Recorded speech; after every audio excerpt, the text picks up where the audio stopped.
Ya. Baik, terima kasih Bapak.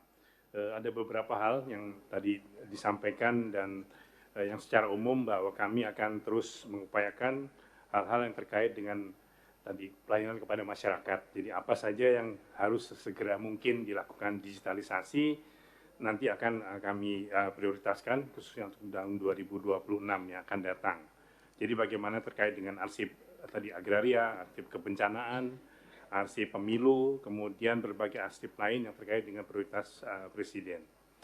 Kemudian juga yang terkait tadi dengan pertanyaan yang saat ini sedang ramai juga bahwa ijazah itu seperti apa. Jadi kalau izin kami menjelaskan terkait dengan kalau kita bicara arsip itu kan sesuatu yang harus otentik, yang asli begitu ya Pak ya. Sehingga kalau kita bicara ijazah saja, maka ijazah itu biasanya selalu disimpan oleh yang punya ijazah.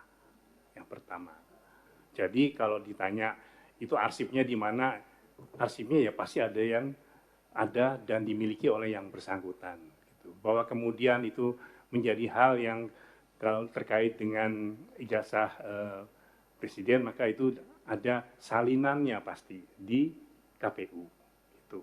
Jadi kalau sudah dari situ pertanyaan otentiknya tetap saja ada di yang bersangkutan, Pak. Jadi yang ada di KPU pasti adalah mungkin salinan atau fotokopi yang sudah dilegalisir. Jadi sudah bukan arsip otentik ya Pak. Nah kemudian kalau memang dikejar lagi, oh itu kan harusnya masuk di dalam arsip yang harus diserahkan kepada Andri.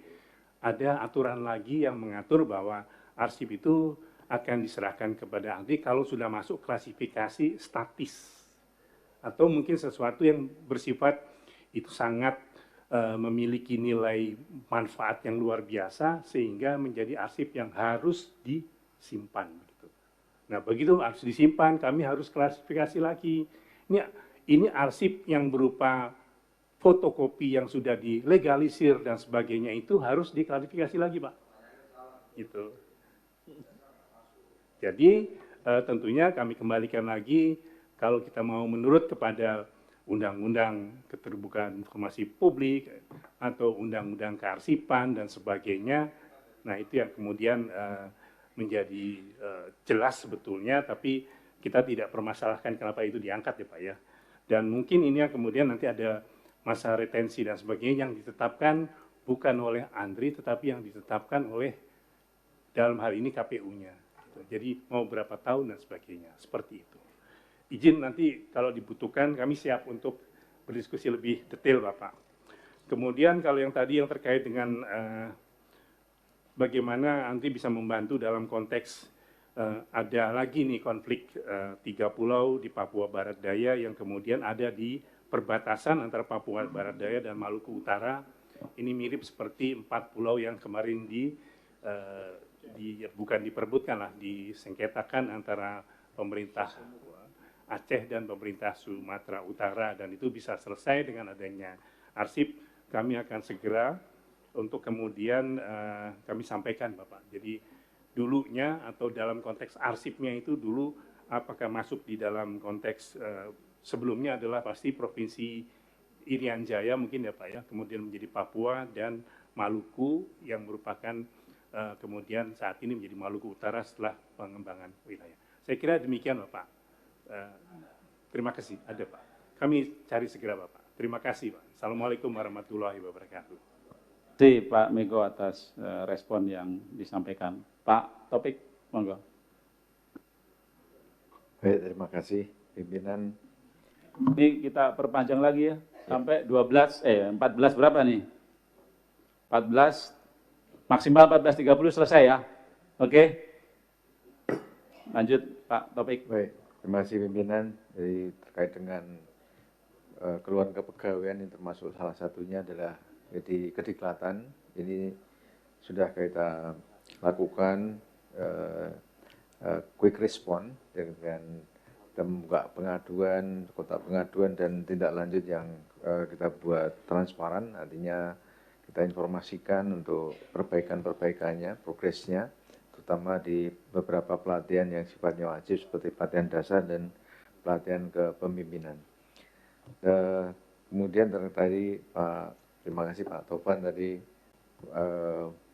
terkait dengan PEN. Ini memang sekarang ini kita upayakan untuk diarahkan mendukung apa yang menjadi prioritas Bapak Presiden. Kemarin percepatan pengentasan kemiskinan termasuk penguatan sekolah rakyat, kemudian ekonomi koperasi merah putih. Ini yang menjadi beberapa program yang kita lakukan.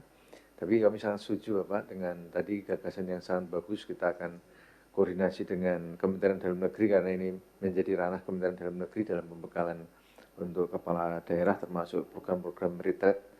Nanti insya Allah kita akan lakukan koordinasi dan penguatannya.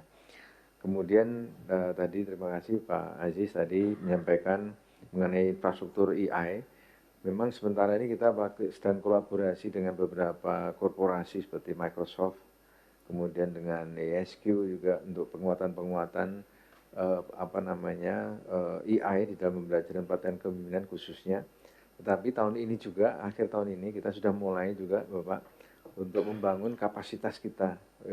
Masih nyicil karena memang anggarannya ini tidak banyak, tetapi alhamdulillah kita dapat support dari beberapa korporasi seperti Edubion, Kubisa dan seterusnya yang sudah memang advance di sana agar kita punya kemandirian dalam hal tadi teknologi ya dalam pembelajaran. Karena ini memang sebuah keharusan kita punya dukungan teknologi AI seperti yang kita sekarang sedang persiapkan bagaimana kita peserta yang ASN yang belajar akan didampingi namanya coach AI ya, jadi coach dari AI ini yang sekarang lagi kita perkuat agar mereka bisa lebih interaktif lagi, lebih kemudian disesuaikan dengan kebutuhan mereka yang spesifik di dalam pengembangan kompetensi.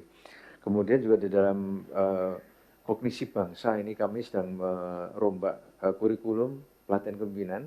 Kami sangat setuju tadi memang ini penguatan wawasan kebangsaan. Kita juga kerjasama dengan Dewan Pertahanan Nasional bagaimana memperkuat tadi terutama dari pelatihan dasar kemudian juga pelatihan kepemimpinan ini agar ada kognisi kebangsaan yang semakin kuat. Kemudian tadi beberapa pertanyaan Pak Mardhani, terima kasih tadi dukungannya.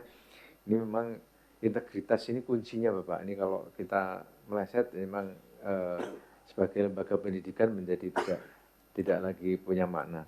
Kita sudah melakukan dari standar pelayanan kami, Pak ISO untuk anti penyuapan, gratifikasi yang itu selalu kita tekankan. Di samping itu juga kurikulum, mulai dari pelatihan dasar sampai kemudian yang pelatihan paling tinggi, kita pastikan itu semuanya diterapkan dengan baik karena itu juga merupakan standar kompetensi yang harus dipenuhi oleh para ASN sehingga ini kami pastikan kemarin dengan kawan-kawan KPK juga kita membentuk suatu kerjasama untuk penguatan materi pemberantasan korupsi dan tadi yang baru adalah tentang konflik of interest ini juga kita tanamkan dari awal agar memberikan sadar bagi ASN yang mereka untuk semakin sadar dengan tantangan korupsi di lingkungannya. Mungkin sebagai jawaban itu untuk selanjutnya kami akan nanti lihat secara tertulis. Terima kasih. Terima kasih Mas Taufik. Mas Aziz cukup ya? Oke. Terus tadi DKWP ya? KPU. Monggo. Bung. Terima kasih atas waktu dan kesempatannya. Perkenankan kami menanggapi beberapa hal yang disampaikan. Pertama dari Pak Taufan Pawe berkaitan dengan sosialisasi yang harusnya kita lebih bisa maksimalkan dan upaya serap pendapat masyarakat berkaitan dengan perbaikan undang-undang pemilu. Kami sendiri juga insya Allah mencoba lebih memaksimalkan lagi di tahun depan karena ini sudah nggak ada pemilu dan pilkada, sosialisasi dan lain-lain termasuk bersama mitra Komisi 2 dan menerima masukan masyarakat terkait masukan undang-undang pemilu sebagaimana yang juga kita lakukan di banyak kajian FGD yang sedang kita selenggarakan beberapa hari ini. Kaitannya adalah merefleksikan dan juga merekomendasikan usulan-usulan perbaikan dan kaitannya dengan beban penyelenggaraan dan lain-lain, sistem yang kemudian berdampak terhadap pilihan-pilihan dan konsekuensinya. Itu yang pertama. Kemudian berkaitan dengan museum, tadi dari Mas Mardhani Alisera, ini sejatinya inisiatif dari KPU Jakarta Timur. Tapi begitu muncul inisiatif ini, kami berpikir untuk lebih luas, menjadikan satu museum nasional. Dan baru saja terregistrasi, belum seminggu suratnya kami dapatkan dari kementerian terkait disetujui sebagai museum nasional, dan kami sedang melakukan langkah-langkah koordinasi untuk mendapatkan tempat yang lebih pas, karena di Jakarta Timur terbatas, Mas. Jadi sedang kami kumpulkan semua satker, kami kirimi surat untuk mengirimkan arsip atau koleksi-koleksi kepemiluan dari surat suara sejak pemilu pertama dan seterusnya yang ada di semua daerah. Itu kami kumpulkan dan itu ribuan. Dan kami sudah melihat posisinya, kelihatannya memang butuh tempat yang lebih layak. Kami koordinasi dengan banyak teman-teman termasuk di Sekretariat Negara. Itu berkaitan dengan museum, kemudian berkaitan dengan ijazah tadi ya, dan arsip tadi sampaikan Pak Kepala Arsip, kita Andri, kita sendiri, teman-teman sekalian, Pak Qasin, Gus Qasin, kami ingin sampaikan bahwa PKPU kita, PKPU 17 nomor 2023 yang sekarang sedang dibincang berkaitan dengan sidang sengketa di Komisi Informasi, memang kita mengatur dokumen yang menjadi di lampiran kita, dokumen yang berkas capres dan cawapres serta calon kepala daerah yang menjadi dokumen di jadwal retensi arsipkan atau di CRA ini selama 5 tahun. Jadi 3 tahun aktif dan 2 tahun inaktif. Saya tadi sudah diskusi sama Pak Kepala Andri, apa itu maksudnya aktif dan inaktif. Di antara dokumen-dokumen dalam lampiran itu memang adalah dokumen yang bersifat dokumen persyaratan pasangan calon seperti surat pernyataan pasangan calon, susunan tim kampanye, bukti nomor rekening, naskah visi, surat keterangan, daftar riwayat hidup, pasangan capres-capres dan seterusnya, tanda terima berkas dan seterusnya. Ini yang masuk di CRA, jadwal retensi arsip. Khusus ijazah di daerah-daerah yang kemarin disoal, sejatinya para pihak yang minta itu juga sudah dikasih, termasuk di Jakarta, di pusat juga dikasih. Nah, dokumen tersebut menurut keterangan teman-teman ada, hanya agenda ya, yang istilahnya, buku agenda yang kemarin dalam sidang KI itu detailnya. Tapi pada intinya kita semua pasti akan menjaga semua dokumen yang ada, dan catatannya ini menjadi masukan dan perkembangan terakhir kita. Mungkin baru periode ini juga pasca pemilu, bahkan pas setelah selesai pemilu, dokumen-dokumen itu kemudian dimintakan para pihak. Sebelumnya belum pernah. Nah, ini menjadi pekerjaan rumah dan tentu tata kelola perbaikan untuk mengantisipasinya harus kita pikirkan bersama-sama. Saya kira itu berkaitan dengan tadi Mas Bimo, kami setuju dan ini sudah menjadi program kami bahwa di antara 2 program prioritas nasional itu adalah soal pemeliharaan data pemilih, yang dalam prakteknya setiap 6 bulan kita melakukan pemutakhiran daftar pemilih berkelanjutan. Ini sebagaimana amanat Undang-Undang 7 dan juga pendidikan pemilih terutama di kawasan terluar terjauh.